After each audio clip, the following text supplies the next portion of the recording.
Welcome back to Dronacharya IAS YouTube channel. I'm Dr. Daman Benipal and I'll be presenting you today Daily Current Analysis. इस video lecture में हम आज के important current affairs discuss करेंगे जो कि हमारी UPSC preparation point of view से इम्पॉर्टेंट है. So let's begin with our first article today. आज का हमारा पहला article health point of view से इम्पॉर्टेंट है. हमने कुछ मंथ्स पहले एक कॉन्सेप्ट स्टडी किया था which was FOPL. This is front of package labelling. Front of package labelling. तो बेसिकली हम जो फूड प्रोडक्ट्स खरीदते हैं, जो पैक्ड फूड प्रोडक्ट्स खरीदते हैं, उनके ऊपर एक पैकेज के ऊपर लेबलिंग की जाए कि according to the nutrient content कि ये कितना सेफ़ है, इसकी न्यूट्रिएंट वैल्यू कितनी है, ये जंक जो है इसमें हाई सॉल्ट है या हाई शुगर है. इस तरीके से हमारे पास एक वार्निंग लगी हो, एक लेबलिंग लगी हो. इसे कहा जाता है फ्रंट ऑफ पैकेज लेबलिंग. ना ये दोबारा न्यूज़ में आया है. रीज़न इज़ दिस, इंडिया में एक न्यू स्टडी की गई है जिसमें जो फूड पैकेट्स थे उनके ऊपर जो वार्निंग लेबल्स थे उनको स्टडी किया गया एंड देखा गया कि वो ऐसी कौन सी वार्निंग लेबल्स हैं which are more effective to help the customers और the consumers to identify the foods. ऐसे फूड जो कि हेल्दी नहीं हैं, जिनकी न्यूट्रिएंट वैल्यू लो है, तो किस तरह का front of the package labelling उसमें इफेक्टिव रहा है, दैट स्टडी वाज डन. सो अगर हम इसका बैकग्राउंड देखें तो हमारे पास ये स्टडी इसलिए आ रही है बिकॉज फसाई food safety and standards authority of India, they are expected to issue a draft regulation on the front of the package labeling. बहुत जल्द front of the package labelling के ऊपर एक ड्राफ्ट रेगुलेशन आने वाला है and this will be released by फसाई food safety and standards authority of India. अब ये जो स्टडी आई है जिसमें ये एक्सपेरिमेंट किया गया है और ये स्टडी पब्लिश की गई है, ये एक जर्नल में की गई है विच इज़ न्यूट्रिएंट्स. ये एक ओपन एक्सेस जर्नल है एंड फसाई में डिफरेंट तरह के जो front of the package labelling जो तरीके हैं उनको यहाँ पे यूज़ किया एंड देखा कि किस तरह हमारे पास ये कंज्यूमर बिहेवियर को अफेक्ट करता है. तो इस चीज़ को भी हम यहाँ पे समझेंगे, लेकिन इससे पहले जानते हैं, बिल्कुल बेसिक से शुरुआत करते हैं that what is front of the package labeling system. Now जब हम इंडिया की बात करते हैं, India is already burdened with lifestyle diseases. और अगर हमारे पास इस तरह की रेटिंग्स आती हैं तो पहली बात ये ऐसा पहला स्टेप होगा कि जो फूड पैकेजेस हैं उनके ऊपर रेटिंग्स आ रही हैं. इसका मेन एम यही है कि जो कंज्यूमर्स हैं उनको गाइड किया जा सके कि वो हेल्दी फूड ऑप्शंस को चूज़ करें. जो पैकेज्ड फूड है उसकी ओवरऑल न्यूट्रिशनल प्रोफाइल देखकर उसे रेट किया जाएगा. 1/2 स्टार से लेकर 5 स्टार्स के बीच में रेटिंग की जाएगी. एंड ये जो डिसीजन था कि इस तरीके का स्टेप लेना चाहिए, this was based on IIM Ahmedabad study जो कि फसाई ने कमीशन की थी. एंड इससे पहले भी इसकी रिकमेंडेशंस आ चुकी हैं. फसाई ने कमेटी बनाई थी 2013 में, तब भी यही चीज़ निकल कर आई थी कि जो पैकेज्ड फूड हैं उनके ऊपर लेबलिंग्स लगी होनी चाहिए.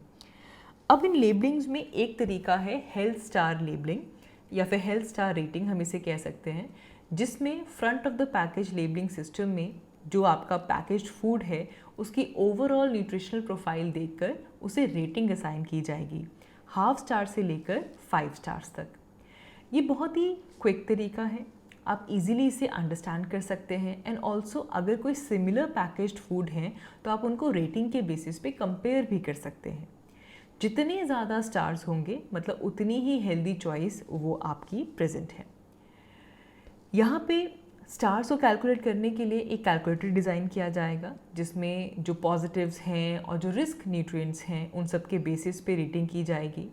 जो एल्गोरिदम है कि किस तरीके का कैलकुलेटर बनाया जाए, ये फसाई ऑस्ट्रेलिया एंड न्यूजीलैंड के साथ कंसल्टेशन के साथ डेवलप किया जाएगा.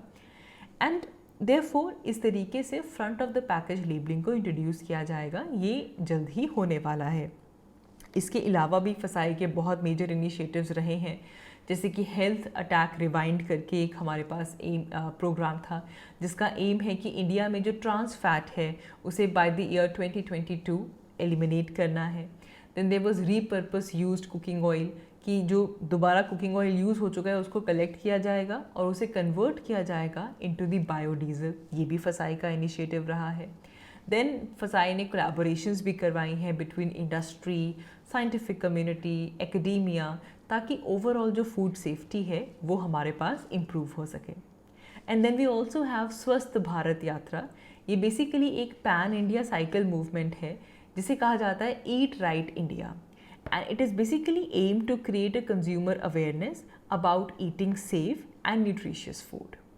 तो इस तरह से फसाई अलग अलग इनिशिएटिव लेता है और अब ये जो front of the packaging labelling की बात है, this is one of the another initiative जो कि फसाई बहुत जल्द लॉन्च कर सकता है। So now if we focus on this experiment, तो इस एक्सपेरिमेंट को 6 स्टेट्स के अंदर लॉन्च किया गया और 5 तरह के front of the package labelling systems को यहाँ पे यूज़ किया गया। जिस तरह एक था हमारे पास कंट्रोल लेबल, जिसमें बारकोड यूज़ करके एक कंट्रोल लेबल आया एंड इस चीज़ को किस इस लेबल के थ्रू, इस बारकोड के थ्रू किस तरह कंज्यूमर्स इन्फॉर्म्ड बिहेवियर करते हैं उसे देखा गया। एक हमारे पास न्यूट्रिएंट स्पेसिफिक वार्निंग लेबल डाला गया जिसमें लिखा गया कि ये जो प्रोडक्ट है क्या ये सॉल्ट कंटेंट में हाई है या शुगर कंटेंट में हाई है या फिर फैट इसमें ज़्यादा है। एक था हेल्थ स्टार रेटिंग जो कि अभी हमने डिस्कस किया, 1/2 स्टार से लेकर 5 स्टार तक की रेटिंग यहाँ पे की जाएगी। फिर एक था guideline for daily amount GDA, यहाँ पे कि जो न्यूट्रिशनल कंटेंट की इन्फॉर्मेशन दी गई। And another one was the traffic light label कि जो पैकेजिंग है उसके ऊपर रेड, एम्बर और ग्रीन कलर से जो न्यूट्रिएंट्स हैं उनको लेबल किया जाएगा ताकि हमें पता चले कि जो न्यूट्रिएंट्स हैं वो कौन से गुड हैं और कौन से न्यूट्रिएंट्स कंसर्न के हैं। तो ये 5 front of the package labellings को यूज़ किया गया। ना स्टडी ये आती है कि इन सभी पैरामीटर्स में से जो हेल्थ स्टार रेटिंग फॉर्मेट था that was the least effective one. जो रेटिंग फॉर्मेट है वो लीस्ट इफेक्टिव था। हालांकि जो न्यूट्रिएंट ऑफ कंसर्न को आइडेंटिफाई करने के लिए मोस्टली जो पार्टिसिपेंट्स थे they were moving towards the warning label, जिसमें बड़ी बड़ी वार्निंग लिखी हुई थी कि इसमें ये ज़्यादा है, इसमें ये ज़्यादा है, उसे लोगों ने ज़्यादा प्रेफर किया। हाउएवर इस स्टडी में एक और चीज़ सामने आती है कि वार्निंग लेबल्स के बावजूद भी उतनी सिग्निफिकेंट रिडक्शन नहीं हुई लोगों की इंटेंशन में to purchase that unhealthy packaged food. They still buy it. अभी उतना बिहेवियरल चेंज नहीं आया। नाउ सिग्निफिकेंस क्या है इस तरह के लेबलिंग सिस्टम का? देखें, सबसे पहली चीज़ ये है कि we need to understand that government is serious about the epidemic of obesity. जो इंडिया में नॉन कम्युनिकेबल डिजीज़ प्रेजेंट हैं इसे लेकर गवर्नमेंट काफ़ी सीरियस है and the consumer needs to be cautioned. तो हमें कंज्यूमर्स को कॉशन करना होगा कि जो जंक फूड वो कंज्यूम कर रहे हैं उन्हें एक इन्फॉर्म डिसीजन देने के लिए उसके ऊपर एक वार्निंग लेबल्स लगाने होंगे। तो we need to create a caution for the customers. Also जो वार्निंग साइंस हैं इससे जो कंज्यूमर्स हैं they will be getting education कि कौन कौन से इंग्रेडिएंट्स ऐसे हैं जो कि अनहेल्दी हैं एंड वो कौन कौन से फूड प्रोडक्ट्स में प्रेजेंट हैं ताकि वो एक हेल्दी चॉइस ले सकें। ऑल्सो जब एक रेपिटेटिव एजुकेशनल मैसेज जाएगा even for when your cooking domestically और यूर बाइंग स्ट्रीट फूड, तो बार बार देख के उन वार्निंग्स को देखकर एक कहते हैं ना एक वार्निंग बेल अपने आप आनी शुरू हो जाएगी। And also it is very easy to understand, specially अगर हम स्टार रेटिंग की बात करें तो हमारे ब्यूरो ऑफ एनर्जी एफिशिएंसी भी इसी तरह का स्टार रेटिंग सिस्टम यूज़ करते हैं for assessing the energy efficiency in the electrical devices.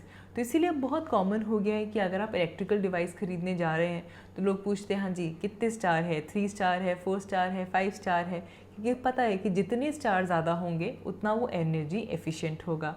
तो सिमिलरली अगर हमारे फूड पैकेजेस के ऊपर इस तरह के स्टार्स बने हुए हैं तो इससे भी सेम तरीका है, जितने ज़्यादा स्टार उतने ज़्यादा हेल्दी। नाउ इससे जो कंज्यूमर है वो एजुकेट हो पाएंगे कि वो किस तरह की न्यूट्रिशन प्रोफाइल कंज्यूम कर रहे हैं। So this is the significance of this labelling system. So we need to reinforce कोई भी front of the food package labelling policy है, हमें उसे robust and focused communication campaign के साथ लॉन्च करना होगा ताकि ओवरऑल जो कंज्यूमर अवेयरनेस है, जो कंज्यूमर अंडरस्टैंडिंग है, वो हम यहाँ पे इम्प्रूव कर पाएँ। मूविंग अहेड, हमारा जो नेक्स्ट आर्टिकल है वो science and technology point of view से इम्पॉर्टेंट है। It is about non fungible tokens, NFTs. Now, because of crypto fallout recently, जो नॉन फंजिबल टोकन्स हैं they have also taken a hit. So therefore, non fungible tokens are also in news. तो इससे पहले कि हम देखें कि क्या हुआ है, पहले जानते हैं that what is a non fungible token. Now non fungible token basically एक डाटा की यूनिट है and it is stored on a digital ledger, मतलब ब्लॉक चेन में इसे स्टोर किया जाता है। It is a unit of data which is stored in a blockchain and this unit of data can be sold and it can be traded. जो non fungible token है these are associated with digital file, कोई photo है, कोई video है, कोई audio है, उसके साथ इस डाटा यूनिट को एसोशिएट किया जाता है और इस डाटा यूनिट को आप सेल कर सकते हैं, ट्रेड कर सकते हैं। हर एक NFT एक डिफरेंट अंडरलाइंग एसेट को रिप्रेजेंट करता है and it can have different value. ठीक है जी। अब डिजिटल एसेट कैसा हो सकता है, वो आपको शो करेगा जो यूनिक डिजिटल एसेट है कि इसकी ओनरशिप रियल वर्ल्ड में आइटम्स की, जैसे कि कहीं पे कोई आर्ट क्लिप है, कोई वीडियो क्लिप है, कोई म्यूज़िक है, एनीथिंग। तो आर्ट से रिलेटेड, डिजिटल फाइल से रिलेटेड ये NFT डाटा यूनिट्स हमारे पास आती हैं। अब ये वर्क किस तरह करता है, देखो वर्क करने से पहले अब इसका मतलब भी समझ लेते हैं। एक होता है फंजिबल टोकन और एक होता है non fungible token. Fungible token assets वो होते हैं जो कि इंटरचेंजेबल होते हैं, आप उसको एक्सचेंज कर सकते हैं किसी और एसेट के साथ, similar kind of asset. Non fungible का मतलब है कि आप ये जो यूनिक एसेट्स हैं, ये टोकन्स हैं, दीज आर यूनिक एसेट्स, आप इनको इंटरचेंज नहीं कर सकते। You can not exchange this with another NFT of same kind, right. जो फंजिबल हैं आप उसको डिवाइड कर सकते हैं, उसको आप ब्रोक डाउन कर सकते हैं टू नंबर ऑफ यूनिट्स, लेकिन जो नॉन फंजिबल होते हैं they represent the whole entity. जैसे कि अगर आपके पास 2000 का नोट है तो आप उसे ब्रेक डाउन करके 500 के 4 नोटों में ब्रेक कर सकते हैं, फिर भी उसकी वैल्यू इतनी ही रहेगी। लेकिन अगर आपके पास एक बड़ा डायमंड है, उसकी वैल्यू और है, और अगर आपने इसको ब्रेक करके छोटे छोटे पीसेस में कर दिया, उन पीसेस की वैल्यू अलग है। So non fungible are not divisible assets. Fungible tokens uniform होते हैं, उनकी यूनिक वैल्यू प्रोपोजिशन होती है। नॉन फंजिबल में यूनिक वैल्यू प्रोपोजिशन होती है, हर एक टोकन की अपनी खुद की यूनिक आईडी होती है। जो फंजिबल टोकन्स हैं ये स्टैंडर्डली जो फंजिबल टोकन्स को एक यूरेथ्रियम ब्लॉकचेन टेक्नोलॉजी है उस पर यूज़ किया जाता है and the non fungible are they use a different kind of technology, वो हम अभी इसको देखेंगे। सबसे पहले जान लेते हैं कि ये वर्क किस तरह करता है। देखो बहुत सारे NFTs क्रिएट किए जाते हैं and then they are stored on Ethereum network. और भी बहुत सारे ब्लॉकचेन नेटवर्क हैं, फ्लो, टीजोस, ये सब इसे सपोर्ट करते हैं। Now because anyone can review blockchain, तो जो NFT की ओनरशिप है that can be easily verified and trace. जो पर्सन, जो एंटिटी उस टोकन को ओन करता है, they can remain synonymous. There are different types of digital goods जिनको टोकनाइज किया जाता है। कोई आर्ट वर्क है, कोई गेम की आइटम है, कोई स्टिल है, कोई वीडियो है, कोई लाइव क्लास जो लाइव ब्रॉडकास्ट से निकाली हुई क्लिप है, हर एक चीज़ को टोकनाइज किया जाता है। फिर NFTs को खरीदा जाता है। कौन बाय करता है NFT? देखो कोई भी बाय कर सकता है जिनका एक क्रिप्टो करेंसी वॉलेट हो, they can easily buy NFT। सिर्फ यही एक प्री रिक्विजिट है, आपको किसी KYC डॉक्यूमेंट की ज़रूरत नहीं है आर्ट को परचेज करने के लिए। All you need is a crypto currency wallet which is powered by the MetaMask. NFT market place में आप उसको सेल कर सकते हैं, आप उसको बाय कर सकते हैं। बहुत सारी NFT मार्केट प्लेसेस हैं, OpenSea.io, देन देर इज़ ये जो OpenSea है this was built by the Ethereum blockchain only, जिसमें NFTs को ट्रेड किया जाता है। इसेंशियली इस तरह के eBay में भी NFTs को ट्रेड किया जाता है। Millions of digital assets they are organised into hundreds of categories over there. Then there is Rarible also, ये भी एक बहुत बड़ा NFT प्लेटफॉर्म है। देन देर इज़ फाउंडेशन, ये एक यूनिक मार्केट प्लेस है जिसमें जो आर्टिस्ट हैं दे रिसीव अप वोट्स। जो फेलो क्रिएटर्स हैं जब वो अपना आर्ट पोस्ट करते हैं उनको अप वोट्स मिलते हैं, और आर्टिस्ट इन NFTs को ऑक्शन पे लगाते हैं, एंड जो फर्स्ट जो बिड आती है 24 आवर्स में तब से काउंटडाउन शुरू हो जाता है। तो इस तरह से यहाँ पे इसकी सेलिंग एंड ट्रेडिंग चलती रहती है। So these were the non fungible tokens. आपको एक आइडिया होना चाहिए कि किस तरह आर्ट के साथ ये डिजिटल यूनिट्स को लिंक किया जाता है। ये इम्पॉर्टेंट है because over the period of time हम देख रहे हैं कि इनकी जो एवोल्यूशन है ये क्रिप्टो करेंसीज के कॉन्सेप्ट के साथ ही हो रही है। ब्लॉकचेन टेक्नोलॉजी को यहाँ पे यूज़ किया जाता है। So therefore non fungible tokens are important. The next one is the forever chemicals. ये article science and technology point of view से काफ़ी इम्पॉर्टेंट है। रिसेंटली एक स्टडी हुई है जिसमें ये सामने आता है कि बहुत सारी प्लेसेस ऐसी हैं हमारी अर्थ पे जहाँ पे जो रेन वाटर है that is contaminated with per and polyfluoroalkyl substances. Per and polyfluoroalkyl substances, इनको बोलते हैं PFAs।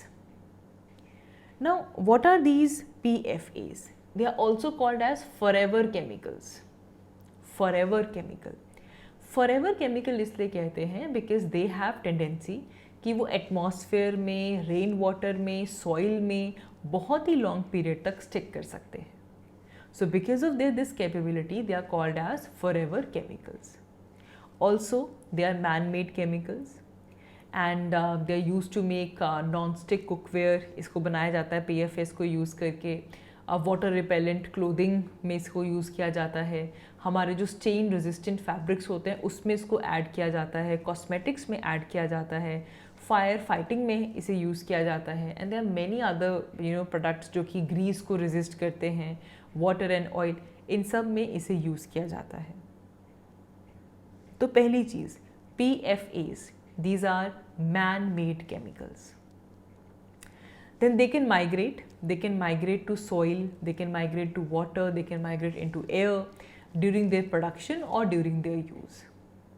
अब मोस्टली क्या होता है कि जो PFAs हैं ये ब्रेक डाउन नहीं होते, they just remain in the environment for long period of time. कुछ तो PFAs ऐसे होते हैं जो कि एक पर्सन में बिल्डअप होने शुरू हो जाते हैं, एनिमल्स में बिल्डअप होने शुरू हो जाते हैं अगर वो रिपीटेटिवली इस केमिकल के साथ एक्सपोज हो जाए। क्योंकि ये काफ़ी देर तक स्टिक अराउंड करते हैं, therefore they are called as forever chemical. अब इस फॉरएवर केमिकल के हेल्थ रिस्क बहुत ज़्यादा हैं। सबसे पहले तो फर्टिलिटी डिक्रीज होती है, बच्चों में डेवलपमेंटल इफ़ेक्ट्स इसकी वजह से आते हैं। It interfere with the body hormones, body के जो कोलेस्टेरॉल लेवल्स हैं वो इंक्रीज़ हो जाते हैं। कुछ कैंसर का जो रिस्क है वो भी बढ़ जाता है। प्लस देयर इज़, अगर long term low level exposure अगर हो रहा है किसी पर्टिकुलर PFA के साथ, it can make it difficult for the human to build antibodies after being vaccinated against various diseases. तो हेल्थ रिस्क इसके बहुत ज़्यादा है। सो क्या मेजर्स लिए जा सकते हैं? देखो, there are many effective but expensive methods जिससे कि आप इनको रेन वाटर से रिमूव कर सकते हैं। They are collected through the various rain water harvesting methods and तब इनको रिमूव किया जाता है। फिल्ट्रेशन सिस्टम को यूज़ करके बीच में एक्टिवेटेड कार्बन डालकर भी इसे रिमूव किया जा सकता है। इवन रिसेंटली एक स्टडी होती है जिसमें पहले PFA कंपाउंड को एक सोल्यूशन, एक सॉल्वेंट में डाला जाता है which is DMSO, dimethyl sulfoxide, and then it was mixed with sodium hydroxide in the water. And देखा गया कि इस मिक्सचर को जब हीटअप किया गया up to the boiling temperature, जो PFA कंपाउंड्स थे वो डिग्रेड होने शुरू हो चुके थे। तो यहाँ से अब PFAs काफ़ी इंपॉर्टेंट हो जाते हैं बिकॉज इस स्टडी में ये सामने आया है। तो पहले तो आपको PFA का फुल फॉर्म पता होना चाहिए। दूसरा जो हमने कहा कि ये फॉरएवर केमिकल इसे क्यों कहते हैं, ये मैन मेड है, ये माइग्रेट कर सकता है, ये बहुत लॉन्ग पीरियड ऑफ टाइम तक इन्वायरमेंट में सर्वाइव प्रेजेंट रहता है, डिग्रेड नहीं होता, इसके हेल्थ रिस्क क्या हैं, हम इसे किस तरह से रिमूव कर सकते हैं। These are some of the important points that we need to take care of. ऐसे क्वेश्चंस अक्सर प्रीलिम्स में पूछ लिए जाते हैं, so you should be prepared for this. So आज की इस वीडियो के लिए इतना ही. That is all from my side for today. Thank you so much for watching. I'll see you all in my next one. Thank you.